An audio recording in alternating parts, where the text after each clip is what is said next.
के हिसाब से मंडल अध्यक्ष हैं, हमारे हिसाब से कमिश्नरेट के अध्यक्ष हैं, क्योंकि हमारे भाजपा में ब्लॉक को मंडल कहते हैं, इसलिए आप पूरे कमिश्नरेट के अध्यक्ष हैं।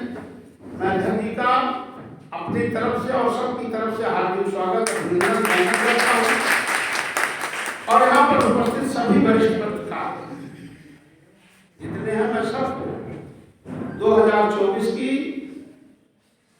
नव वर्ष की हार्दिक शुभकामना के साथ मकर संक्रांति और आगामी गणतंत्र दिवस की हार्दिक बधाई प्रेषित करता हूँ। 2024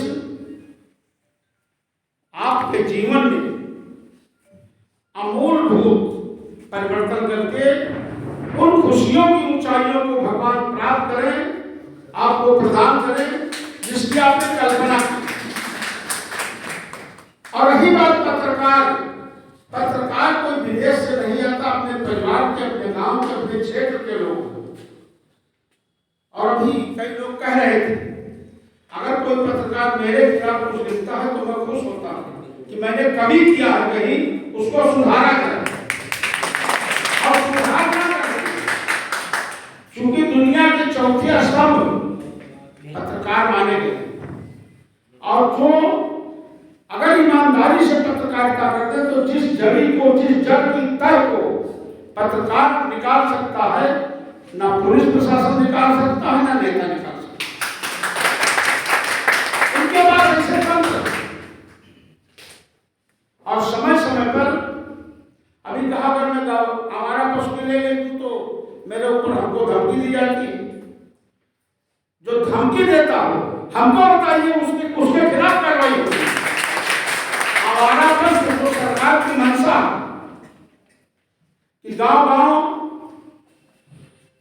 मनरेगा से गौशाला बनवा ले। गांव छोटे हैं तो 3-4 गांव को मिलाकर के सरकार पैसा दे रही है। कुछ विसंगतियां हैं। जब पत्रकार देखता है कि गौ माता में ट्रक से कुचल करके मर रही, उसका पैर कट रहा, तो मजबूरी में अगर निकालते हैं तो एक तरफ हम गौ माता की पूजा करते हैं और दूसरी तरफ गौ माता की जो ये दुर्दशा होती है ये निकालते हैं। मैं उनको बधाई देता हूँ। और जितने भी पत्रकार सब अपने परिवार से हैं, अपने घर से, अपने क्षेत्र से, क्योंकि पत्रकार और वकील और पुलिस की कोई जांच नहीं होती। वो पेशे से अगर पत्रकार है तो पत्रकार है, वकील हैं तो वकील हैं, और पुलिस वाले अगर हैं तो वो पुलिस वाले हैं। कोई ब्राह्मण ठाकुर मियां नहीं, उनकी एक अलग कौम ही है। आप लोग चौथे स्तंभ से माने गए हैं। और अभी एक भाई साहब कह रहे थे कि हमारी मांग तो जो आप लोगों की होगी वो पूरी ही होगी। जो आप कहेंगे हम आपकी मांग को मुख्यमंत्री जी से भी कहेंगे और जरूरत पड़ेगी तो प्रधानमंत्री से भी कहेंगे। आपकी जितनी जायज मांग होगी।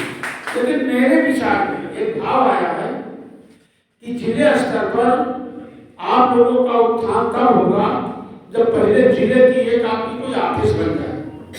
किसी पत्रकार में, किसी पेपर की आपकी ग्रामीण एसोसिएशन की जिले में एक ऑफिस बन जाए, 2 कमरे बन जाए, बैठने की व्यवस्था हो जाए, तो अगर पत्रकार ग्रामीण से अपने जिला मुख्यालय पर आता है तो अपनी ऑफिस में बैठे,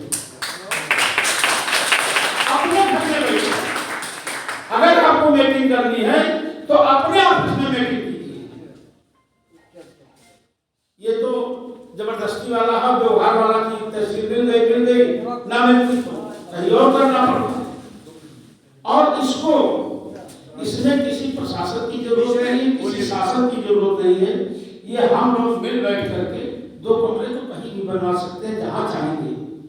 जिला मुख्यालय जहाँ 2 विश्वा जमीन मिल जाएगी, जमीन भी खरीदी जा सकती है और भवन भी बन सकता है। आप लोग मजबूत तब होंगे जब आपकी जड़ मजबूत होगी, जब आप ईमानदारी काम कर रहे हैं। तो आपके लिए पहले वतन होना चाहिए, और अगर वतन नहीं है तो आप ऐसे भटकते घूमते रहेंगे। आप लोग काम करके परेशान हो जाते हैं, मेहनत भी करते हैं और लोगों की सोच गलत हो जाती है। आजकल कुछ लोग ऐसे हैं जिनकी विचारधारा पत्रकारों के नाम पर वो चिढ़ते हैं। पता नहीं उनके अंदर कौन सा भाव है, कुछ आप में कमी है कि उनमें कमी है, मैंने इस पर नहीं जाना चाहता हूँ। लेकिन मैं ये जानता हूँ कि पत्रकार वो चीज है कि पत्रकार के बगैर न तो राज्य संभव है न शासन संभव। शासन तभी चलेगा जब पत्रकार अपनी आवाज को, जनता की आवाज को, जमीन की आवाज को निकाल करके और उच्च सदन के पोर्टल पे भेजने का काम करेगा, तब आपका समाज का उद्धार होगा। हम इस पर खुश होते हैं अगर कोई पत्रकार कहता है ठीक है भैया, कमी क्या, हम अपनी कमी सुधार लें। लेकिन दूसरा अनुरोध यह भी है कि किसी को रिएक्शन में, अगर आप पत्रकार हैं, भगवान को साक्षी मानिए, किसी को रिएक्शन में किसी के खिलाफ नाजायज न निकालें। जितनी जायज हो सब निकालें। आजकल तमाम लोग मोबाइल वाले हैं, यूट्यूब वाले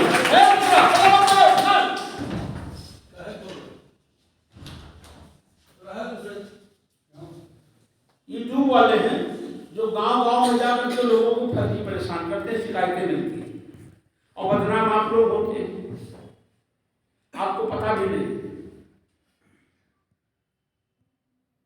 तो इसलिए हमारा अनुरोध है कि अपने अंदर आप लोग भी सुधार लाओ। जहां पे कमी हो, आप जो साथी हो, आप में बैठ करके ये चिंतन कीजिए, ये मनन कीजिए कि आखिर हमारी विश्वसनीयता लोगों के बीच से क्यों कम हो रही है, कारण क्या है, हम कहीं गलत है, क्या है। देखिए आज इस युग में सबको मूलभूत सुविधाओं की जरूरत होती है। कोई आदमी ऐसा नहीं है कि खाना का बगैर रह सकता हो, कपड़े के बगैर रह सकता हो, मकान के बगैर रह सकता हो। जब सबकी आवश्यकताएं पूरी होती हैं और आपको कोई तनख्वाह नहीं मिलती है, यह हम प्रतिनिधियों का भी नैतिक दायित्व बनता है कि अगर हमारे पास 10 रोटी है और 10 लोग हैं तो सबको एक एक रोटी मांग दिया, भैया सब लोग खा लो। ये नहीं कि किसी नेता की कोई पत्रकार बराबर जाता है तो उसको विज्ञापन दे दिया, जो नहीं गया बेचारा रहे, ये गलत बात है। या तो किसी को ना दीजिए, जो जिस लायक हो उस लायक उसकी मदद कीजिए। और मैं कुछ हूं तो नहीं हूं तो, आपने मुझे बुलाया, हमारे लक्ष्मण नगर में भी कार्यक्रम था, मैंने अपने बेटे को वहां भेजा। कल हम वादा किए थे कि आप यहाँ आएंगे, मैं आपको सुनाया, मुझे देख करके बहुत अच्छा लगा। ये लड़का हमारे श्रावस्ती का है, बेलहारा होगा, जो बैठा है ये लड़का हमारे श्रावस्ती का है। हम आपकी हर लड़ाई के लिए पूरी ईमानदारी के साथ तैयार हैं। और वैसे आप लोगों के सामने मेरी कोई हैसियत ही नहीं है कि मैं कुछ आपको अपनी विद्वता का परिचय दे सकूं।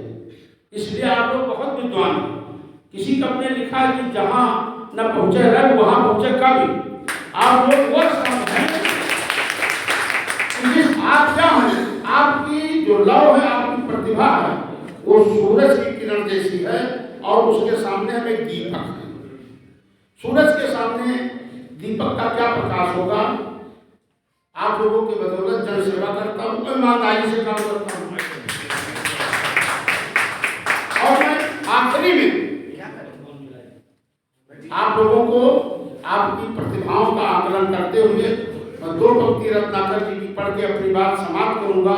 रत्नाकर जी ने लिखा है कि कान केत केंद्र ब्रह्मदूत होए पधारे आप, कान दूत केंद्र ब्रह्मदूत होए पधारे आप, और धारे परम फेरन को मत मिलवारी की, कहा रत्नाकर वैसी प्रीति जानना, आनंद अंगी ज्ञान ही नारी की। और मानो हम कान हूँ, मानो हम कान हूँ, ब्रह्म ये कहीं कहो जो तुम, तो हमें भावत का भाव ना लाई की, और कहीं है बन करना पानी का बारी की, बूंद का भी नहीं है बूंद बस बिचारी की। मैं सबको प्रणाम करता हूँ, आपकी बात ध्यान देता हूँ। मैं समुद्र में एक बूंद के समान हूँ। आप लोगों ने हमें बुलाया, मैं सबको पुनः प्रणाम करते हुए अपने वाणी विराम देता हूँ। जय हिंद, जय भारत, जय पत्रकार पूरा मंडल पार्वती गोंडा बहराई बलरामपुर, सबको नमन।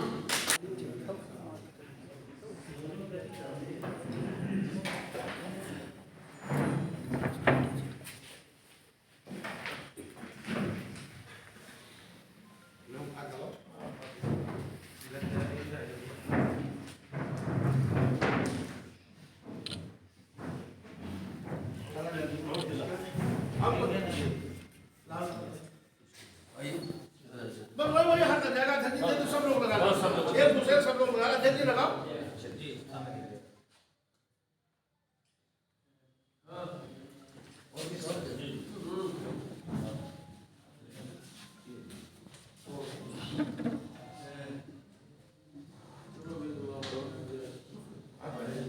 अरे हमारा तो हम लिए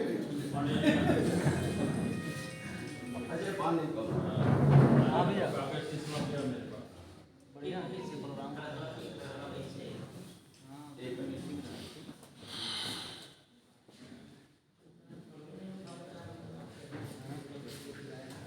चलिए भाई, सबको बहुत बहुत बधाई।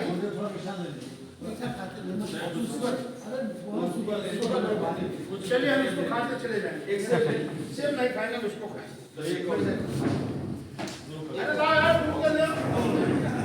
अच्छा चाल ले ले यार। आइए ना।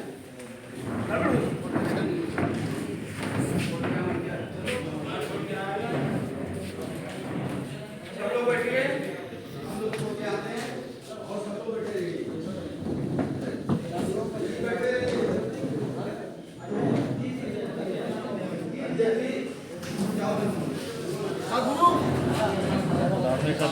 धन्यवाद यार, बहुत बहुत अच्छा आप आ गए तो चलिए छोड़ दीजिए। हाँ बड़ी बड़ी कृपा होगी आप।